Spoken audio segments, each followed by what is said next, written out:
Giant stone feet show enormous statues once stood in a lost Apollo sanctuary in Cyprus. A massive marble head sat hidden for hundreds of years in Rome, built into a medieval wall. And in Sicily, an 8-meter tall Atlas has finally been rebuilt from ruins, towering like it did thousands of years ago. These are disturbing colossal statues found buried underground. Archaeologists in Cyprus just rediscovered a lost sanctuary dedicated to Apollo, the Greek god of archery. The spot was first discovered way back in 1885, but after digging it up, they buried it again to protect it. Over time, people forgot exactly where it was, and it basically vanished until a German team went searching in 2021 and finally found it again. When they started digging, they realized just how much was hidden down there. They pulled out more than 100 statue bases, beads made of marbled glass, and Egyptian amulets. The craziest discovery was this set of giant limestone feet, proof that giant-sized statues once stood there. What really makes this special is how many different cultures show up in it though. One statue base has an inscription mentioning the Ptolemies, the Egyptian rulers who controlled Cyprus centuries after the sanctuary was first built. Archaeologists in Rome just dug up a colossal marble head that had been buried for hundreds of years. Turned up during digs in the city center, not far from the ruins of Trajan's Forum, which was one of the biggest public squares of ancient Rome. Rome's mayor even posted about it, calling it a, quote, male face with thick hair and an intense expression, hidden for centuries under the Forum square. Archaeologists found it built right into a medieval wall, used like a random piece of stone to hold the building together. And that's kind of nuts. I mean, something that had been part of this towering statue of a god or emperor had been just recycled as building material. We're still not sure who the head is supposed to be of though. Could be Emperor Trajan himself, since the facial features do match portraits made of him. But there's another theory. It might be Dionysus, the god of wine, because a similar head was dug up years ago with more godlike details. The spot where it was found used to be lined with giant marble columns and decorated with statues and battle trophies. Finding a piece this size means there's probably still more hidden under there.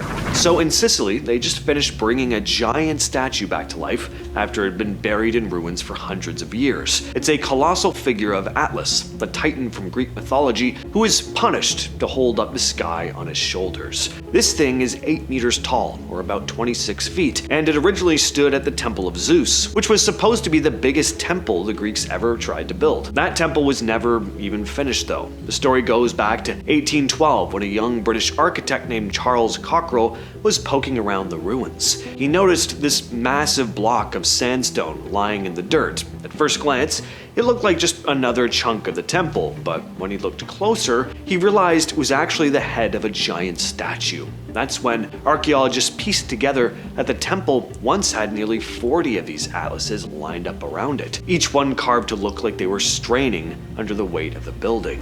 Over time, earthquakes knocked everything down, and later people stole stones from the site to build other towns. What's left was just fragments scattered everywhere. Starting in 2004, researchers collected and cataloged almost 90 pieces, and eventually they decided to reconstruct one atlas. They stacked the blocks on a metal frame, and now, for the first time in over 2,000 years, you can see one of these stone giants standing tall again.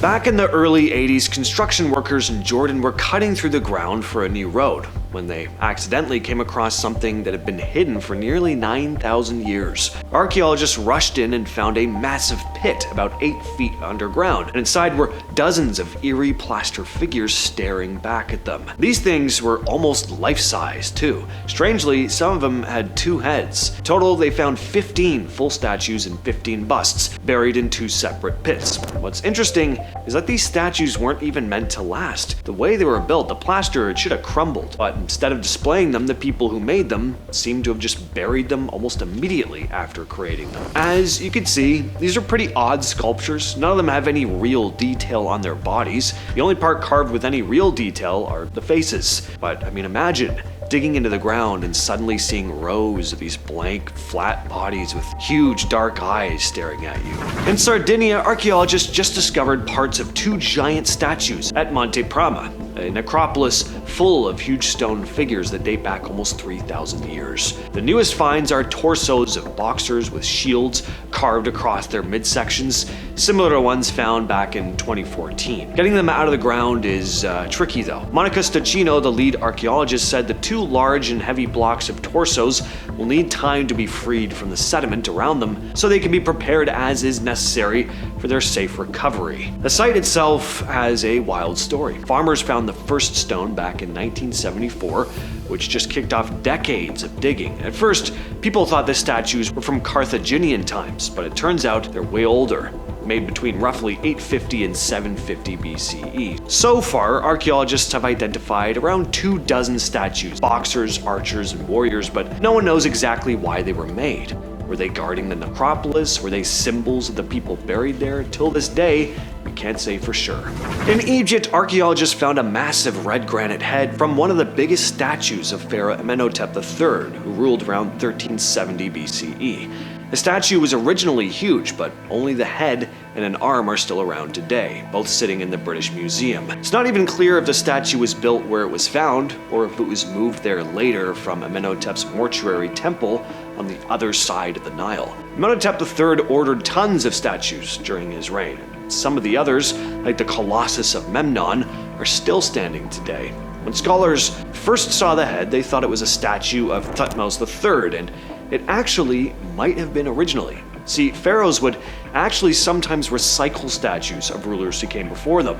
They just reshaped them slightly and reinscribed them to make them their own. In this case, the lips were drilled to look smaller, and some heavy lines around the eyes were erased. The head was discovered back in 1817 by Giovanni Battista Belzoni and Henry William Beechey in the temple enclosure of Mont'e.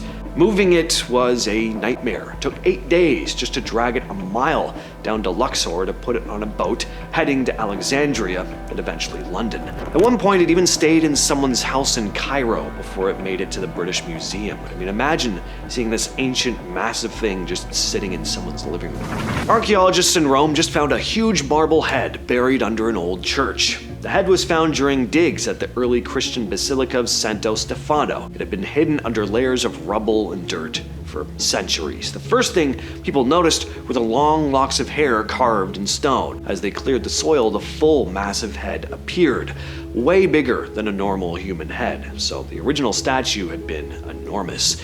As for what it is, maybe it's a god, maybe a philosopher, but the enormous size definitely seems to point more to the god theory. There's still a lot of mortar stuck to the marble, so they gotta be careful peeling it away to see if there are inscriptions or clues about who it really was. Archaeologists digging at a temple west of Alexandria think they might be getting closer to Cleopatra's tomb, and they've found some wild stuff along the way. The team, led by Dr. Kathleen Martinez, came across a white marble statue of a woman wearing a crown, and Martinez believes it could show the real face of Cleopatra. She's been chasing this tomb for nearly 20 years. Not everyone's convinced that it's her though. Some have pointed out that the facial features don't exactly match other depictions of Cleopatra and think it might just be another princess. Either way though, the digs have turned up tons of other artifacts. There's a half-length statue of a king, 337 coins with Cleopatra's face, bronze statues, amulets inscribed with what translates to "Justice of Ra has risen."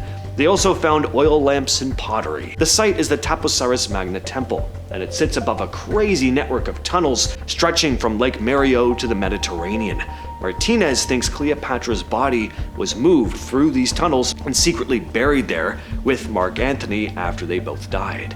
She says the tomb has been hiding under the temple for thousands of years. Everyone knows about the giant heads of Easter Island. Turns out most of them aren't just heads though. They've got bodies buried underground. Archaeologists actually discovered this as early as 1914, but this wasn't widely known until decades and decades later. Joanne Van Tilburg, who runs the Easter Island Statue Project, dug up a bunch of the statues between 2010 and 2014, and for the first time documented the carvings on the bodies. The dirt actually protected the designs from weathering, so the sculptures were surprisingly well preserved. The Moai were carved by the Rapa Nui people between 1100 and 1500, usually to honor important ancestors. They could be up to 10 meters tall and weigh around 80 tons, and the island has almost 1,000 of them. Archaeologists digging in Kuwait's Al Subia desert hit something amazing. A tiny clay head with a seriously weird, almost snake-like face. It has a long skull, slanted eyes, a flat nose, no mouth.